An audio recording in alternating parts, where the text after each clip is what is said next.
Need some help, man. I need help. Say something. What should I say?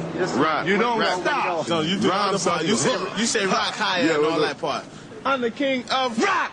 You do it. I'm the king of rock. There is none higher. Sucker MC should call me sire. To burn my kingdom, you must use fire. I won't stop rocking till Ari. Don't say tired. Should have said it anyway. I never in my wildest dreams ever thought hip-hop would be as big and as powerful and magnificent as it is. To me, it was just something that was big in my basement.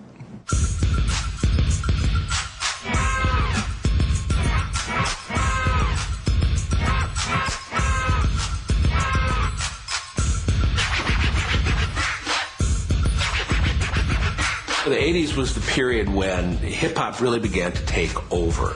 You know, the beginning of the decade, it was still a novelty.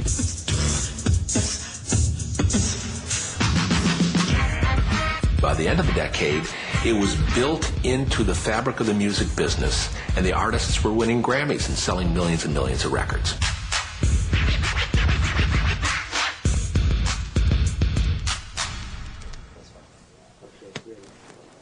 You're sitting here in my basement.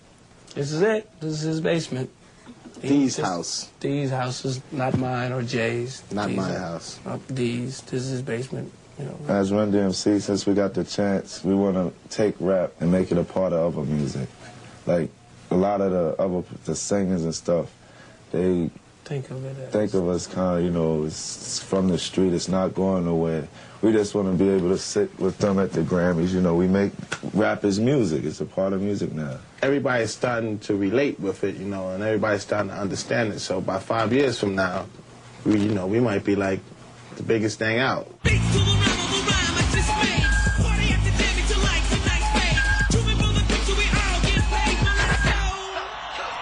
Yo, D, that's me, the king, the MC. Rhyme get mine on the T.O.P. Can another MC ever Hell no. Run DMC was the group that actually made me believe that this could be big. Till Run DMC, I thought this was something that was only going to be done in basements and clubs, and I really was still in the crime at the time. Seeing Run DMC, I went to a concert. They had lasers and I'm like, oh man, this is big. Rap was never at that level. We never seen it like that.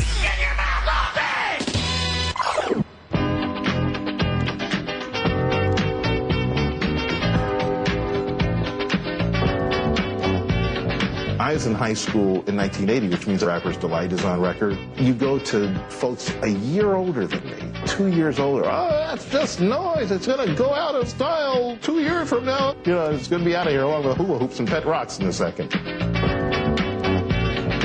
your hands up in the air and party harder like you just don't care. Let's do it. All the music pundits at the particular time considered rap music as being crap music. Pretty obnoxious. Sad commentary on the music system today. Rap music makes me vomit. But if you loved it, you couldn't really understand how people could not love it. Rap on Record was an independent label phenomenon until Curtis Blow and Russell Simmons came onto the scene. Kurt was a rapper, Russ was a party promoter, and he managed to get Kurt the first major label record deal for a rapper. Other artists began to flock to him. Gee, Russell, if you've done this for Curtis, can't you do it for me? Over a period of time, I managed Phil's Four, Houdini, Jimmy Spicer, Jekyll and Hyde. There are a lot of them. Well, rapping's always been around. Well, it's just that. It's big time now. We built a management company, Rush Productions, and so they were all part of a family. The main platform for everything was Rush. Russell is a star in this little world of rap. And then by 1982, his brother has formed a rap group. D, he had 2 mismatched turntables and a Gemini mixer. We would get high first and then go running, laughing our ass off down to his basement high to DJ and eat up all his peanut butter and jelly. So that was our life story. Get high and rap. Hottest queen. Hottest crew in the house. Strictly hottest crew. Hollis crew gon' rock. I want y'all to know, Hollis is live. They got the breakers and the monsters.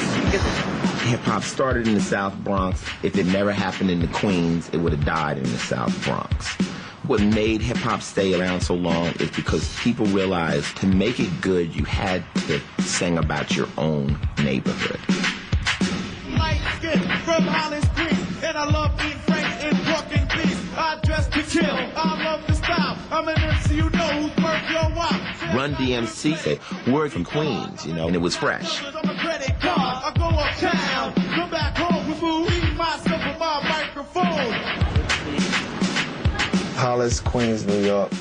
It's a little lower middle class suburb outside of the big city. There's green grass, trees, nice people, closely knit.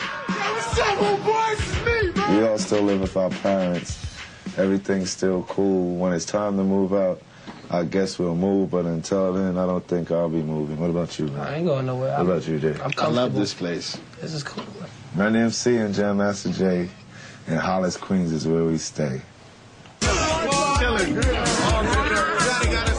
The early rappers tried to dress like rock stars. And they were the guys that said, we're going to bring spikes into the game. And they wore lots of leathers.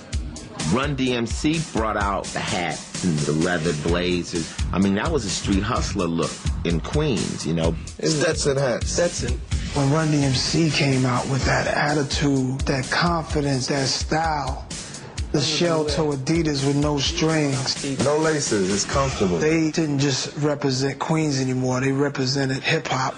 We make the black girls scream and ecstasy, rock these rhymes. At a party we put all the fellas in our days. It's everyone that we are made. Russell was like, that hat Jay has on, we'll all wear that.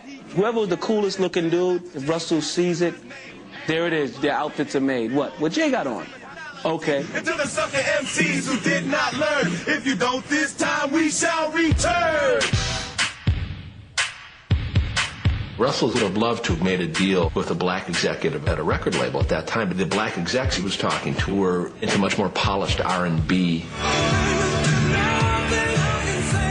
And they would hear this new rap music and didn't want any part of it. Most of the black music people at the major labels then and would for most of the next 5 or 6 years be very resistant to hip-hop. Definitely they weren't really interested in young black people making music from the ghetto. It's like that, and that's the way it is. The thing about Russell is he will not be stopped. So if he finds these doors closed, he's just going to go to yet another door. And behind one of those doors was some young Jewish entrepreneurs. And it was Corey Robbins and Steve Plotnick. He had a little label called Profile. And Profile decided they would give Run DMC a shot.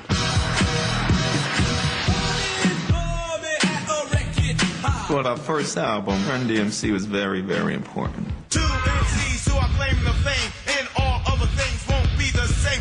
Way better than Rappers Delight. It's that raw that you knew about, but nobody was making it. A vocal and a drum beat. Cool cat, cool cat, cool cat, cool cat. It's about time for a brand new group. Run DMC to put you up on the scoop. Every hood, every ghetto, that record played like crazy. It's fresh. It's good. It's bad. It's nice. I love their music and I like the way they act. You didn't want to be caught at a block party not knowing the words to a Run DMC song because everyone else was going to know it. It's up to him to rock beats that are truly large.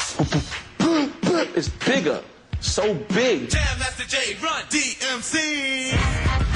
Look, if you're already scaring people, this is really going to scare some people and make a statement. We're rough, we're tough, we're mean, so back the hell up.